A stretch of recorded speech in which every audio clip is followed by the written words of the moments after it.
Sorry for the wiggliness. Hi guys, it's me, Mrs. Pattison. I wanted to make a video to help you with your homework tonight and hopefully just help you review the math concepts that we talked about today during math. So, we have been reviewing this week how to find the greatest common factor, or we've been calling it the GCF. Today, we learned how to find the least common multiple, or the LCM.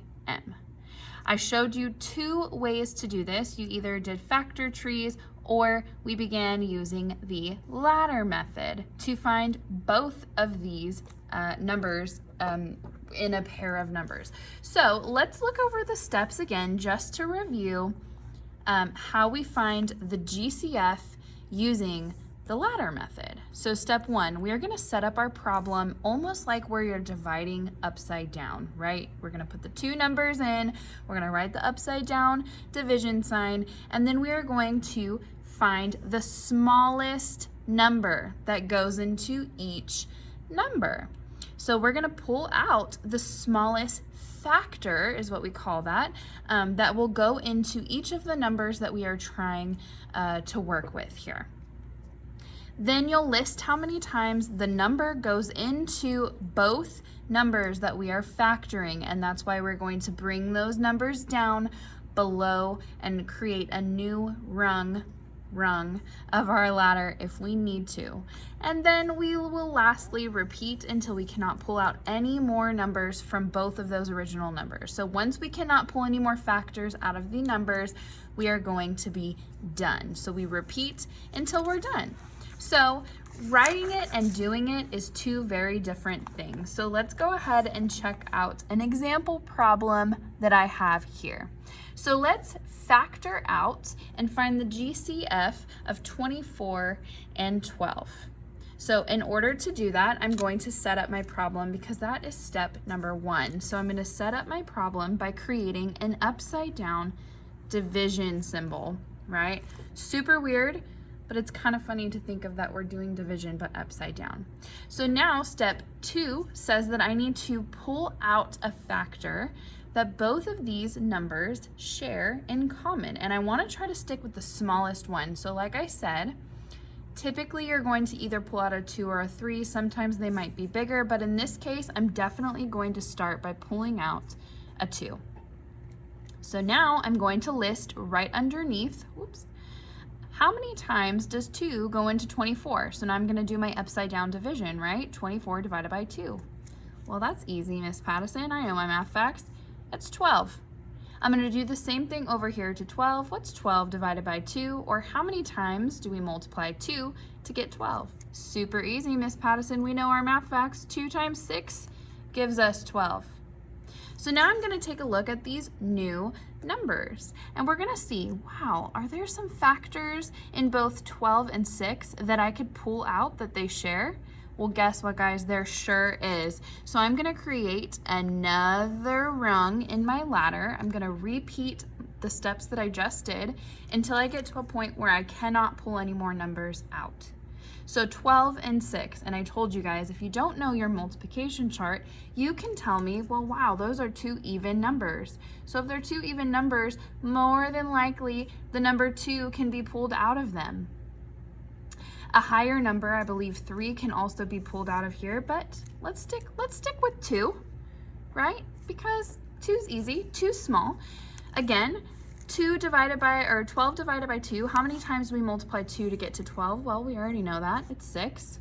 How many times do we multiply 2 to get into 6? Well, easy peasy lemon squeezy, Miss Pattison, we multiply it 3 times.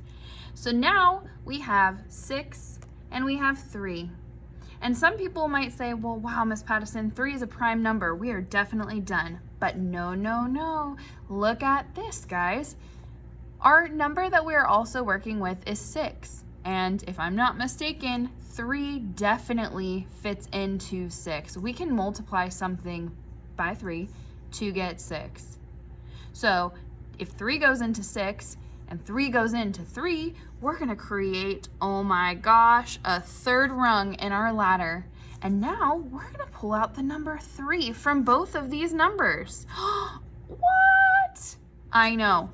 So 6 divided by 3, let's do some upside down division. 6 divided by 3 gives us 2. And how do I know that's 2? Because I know if we multiply 3 and 2 together, we're gonna get 6. Now what do we need to multiply 3 by to get 3? Oh my gosh, you're so smart. It's just 1. Woohoo! I think we're done. And how you can double check is you can now look at these two numbers and do the same steps. We have a 2 and we have a 1. The only number that both of these two can share, or the only factor that these two share, is the number 1. So we are going to stop. If you get to a point where the only number that you can pull out of your two numbers here that you're factoring is 1, then you are done. You need to stop. Pump the brakes. You are done. So now let's find the GCF in using our little baby ladder that we have drawn here. So when we're working with the GCF, we are only going to focus on the numbers on the outside here. Like I said, when you're finding the GCF, you only worry about the numbers on the outside. You don't worry about these numbers down here. We're not trying to find the LCM here. We're trying to find the GCF, the greatest common factor. And you take these numbers and you multiply them together, okay? So you multiply 2 by 2 by 3. And you multiply all those together, so I can see 2 times 2 is 4, and 4 times 3 is 12. So guys, the GCF of 24 and 12 is 12. Let's try another one. 36 and 54. So step 1, we need to set up our problem by creating an upside down division sign. I know, whack-a-doodle. And now we're going to look at these two numbers and pull out the factor that is the smallest number that goes into both of these numbers. And these are pretty big numbers here. So maybe using a multiplication chart, if you're not 100% confident with multiplication facts, would really benefit you to have handy, maybe on your iPad, to help you figure out what factor goes into both of these numbers. So if I'm not mistaken, 36 is 6 times 6, right? Those are the two factors that can go into 36. And 54 also has a 6 in it, right? 9 times 6 is 54. So as crazy as this is, the smallest number that I think I can pull out of both of these right now would be a 6, okay? And that's totally fine. You might be freaking out saying, what the heck, Miss Pattison? You said it's probably gonna be 2 or 3. Well, guess what, guys? It might be larger, and that's okay. But always try 2 or 3 first. So at this point, we're gonna do our upside down division. How many times does 6 need to be multiplied to get to 36? Well, easy, Miss Pattison. 6 times 6 is 36. 6 times 6 is 36, and that's why you write the 6 right below the 36, because that's what we're just showing this little upside down division problem. That's all we're doing. Now, how many times do we need to multiply 6 to get 54? Well, easy, Miss Pattison, you just said it. And 6 times 9 equals 54. 6 times 9 equals 54. It's almost like a little triangle here, right? So 6 times 9 equals 54. Okay. We're not done now. We're gonna look at these two numbers, right? We have 6 and 9. So what factors do 6 and 9 share? Definitely not 2, but definitely 3. So we're gonna add another rung. And now I'm gonna pull out the number 3, because 3 times 2 is 6, and 3 times 3 is 9. Easy peasy lemon squeezy. So now let's look at these two numbers, 2 and 3. The only number that 2 and 3 share is the number 1, because 1 times 2 is 2 and 1 times 3 is 3, but we are going to stop there. Remember my rule. Remember, Matthew the mathematician said, if the only number you can pull out is a 1, pump the brakes. Stop right there. You are all done. If the only number that you can pull out is a 1, you are all done. So to find the GCF, we are going to only look at the numbers on the outside, because that's where the GCF lives. He lives outside. So take these two numbers, 6 times 3 to give you the value of 18. And guess what, guys? 18 is our GCF. 6 times 3 is our GCF of 18. And that's how you find the GCF using the ladder method. I know, super crazy, but once you start practicing, you guys are going to become pros at this. Now, I also introduced today how to find the least common multiple, or the LCM, using our handy dandy ladder method. So the steps to do that are: step 1, set up your problem. Step 2, factor out the numbers using the ladder method. And step 3, when you're finished, you're gonna multiply all the numbers that fit into the L. Remember that crazy L that I showed you today? Let me show you again in an example. So down here, I've shown you how we had factored out the numbers 24 and 12 using the ladder method, okay? We factored out 24 and 12 using the ladder method. Now check this out. Before we start looking for our LCM, let's just check our work here, because that's what good 6th grade mathematicians do. 2 goes into 24 12 times, got it. 2 goes into 12 6 times, yes. 2 goes into 12 6 times, right again. 2 goes into 6 3 times, whoop-de-doo. Now I stopped, but let's make sure we are done. 6 and 3, what do you know? We can pull a 3 out of 3, and we can pull a 3 out of the 6. So guess what, guys? We need to add one more rung. OMG. And now, like I said, we can pull a 3 out of the 6, and we can pull a 3 out of 3. 3 times 2 gives me 6, and 3 times 1 gives me 3. So now we are definitely done, because 6 divided by 3 is 2, and 3 divided by 3 is 1. And now the only number that these two numbers share is 1, so we are all done. So to find the LCM, we need to draw that crazy daisy funky L, right? So I'm going to take my highlighter and I'm going to draw a big L on this shape here. I'm trying to make it pretty for you. Okay, so if you actually flip your paper, what do you know? It's a backwards L. Do you guys see my L? Hopefully you can see it. Here's the L. So if you'll notice that all of the numbers that fit in the L are the numbers that are on the total outside of our ladder. None of the letters in the L come from inside of our rungs. It's all of the letters. So for GCF, we focused on the ones that were just on the outside. And now we're going to incorporate all of the letters, even the ones on the bottom, for the LCM. So go ahead and list these numbers out and multiply them together to find our LCM. So 2 times 2 is 4, 3 times 2 is 6, 4 times 6 is 24, and now we just have to multiply it by 1 because I've just brought down the 1, if you can see that. And 24 times 1 is just 24, so our LCM is 24. And that's how you do the LCM, or that's how you find the LCM using the ladder method. So let's do that one more time, guys, because I think if I went too fast, I want to show you at least twice. Okay, so once again, I have a problem here, 36 and 54. So I use the ladder method to factor out all of the factors. So I decided to take 6 from 36 because 6 times 6 is 36.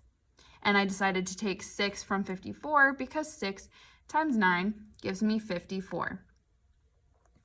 Bring it on down. 6 and 9. I know that 3 comes out of both 6 and 9, so I took 3 out of those two numbers.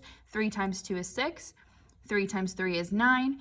Now, the only number that 2 and 3 share is number 1, so that means we are all done. Woohoo! Now, we need to draw our handy dandy L.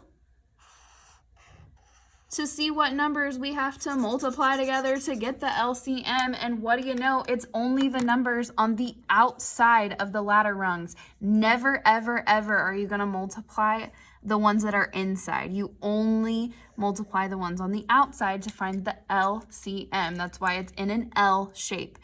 GCF's the one on the outside over here.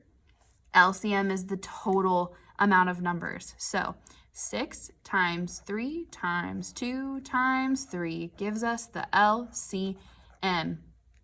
6 times 3 is 18, and 2 times 3 is 6. Whoa, baby, we got 18 times 6. So let's do that really quickly right here. 18 times 6. Well, guess what? I know 8 times 6 is 48. And 6 times 1 is 6, but we're adding 4, so it's going to give us a total of 10.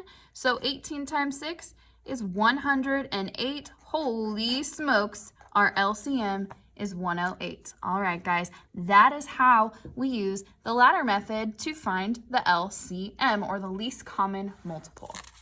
Now, some of you guys told me, Miss Pattison, that does not vibe well with my brain. I don't like the ladder method. I really like factor trees. So how am I going to find the least common multiple not using the ladder method? I want to do something else.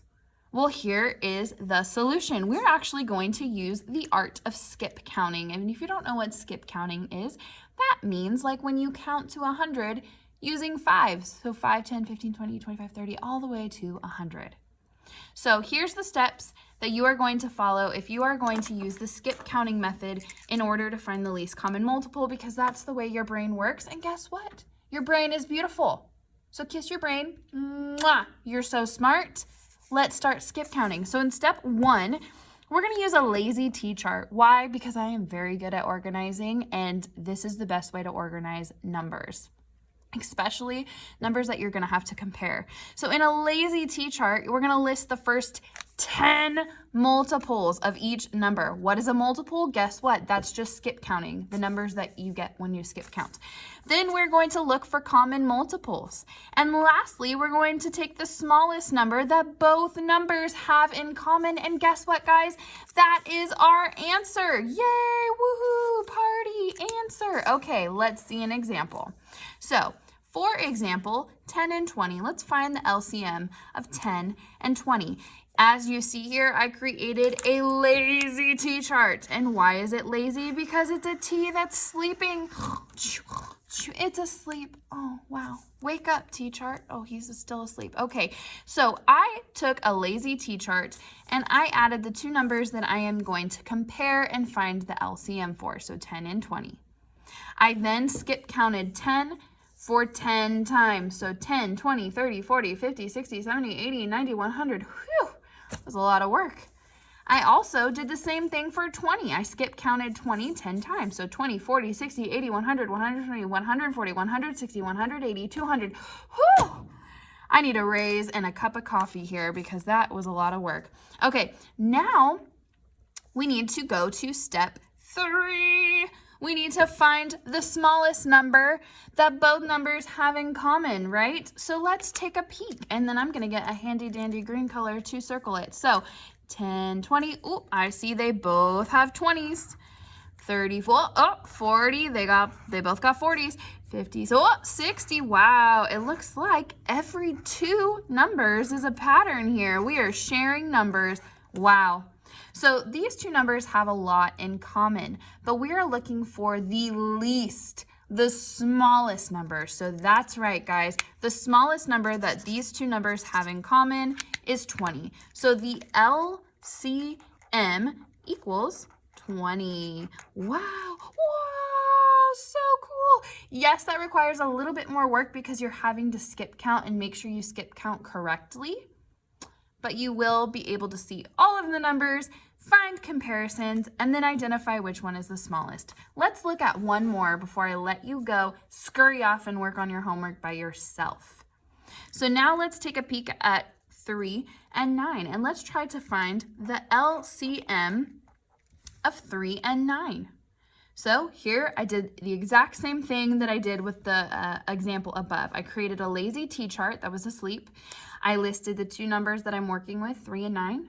Then I listed the first 10 multiples of each number. And again, you can use a multiplication chart if that helps you, or you can skip count because that is what multiples are. So 3, 6, 9, 12, 15, 18, 21, 24, 27, 30. There's the first 10 multiples. And now the first 10 multiples of 9, 18, 27, 36, 45, 54, 63, 72, 81, and 90. Okay, we have our first 10 multiples listed for both numbers. Let's start looking, using our handy dandy green marker, for common pairs. Well, I see a 9, I see 18, I see 27, and that's where it ends. So we have 3 pairs with these 2 digits, but we are only going to look for the smallest one, and here we go. It's 9. 9 is the smallest number, and it's the one that they have in common because it's the least, the smallest, common because they share it, multiple because we're skip counting. So if that method vibes well with your brain, go ahead and use that. Don't feel bad that you're doing it that way. This is how I was taught as a student when I was in 4th grade. I was taught to do this. And now Common Core, our favorite thing, taught us the ladder method. So if the ladder method works for you, do that. Totally is okay. It doesn't matter because no matter what, you're going to get the same exact answer. So that, my friends, is how you find the LCM and GCF of numbers. Bye guys, I'll see you later.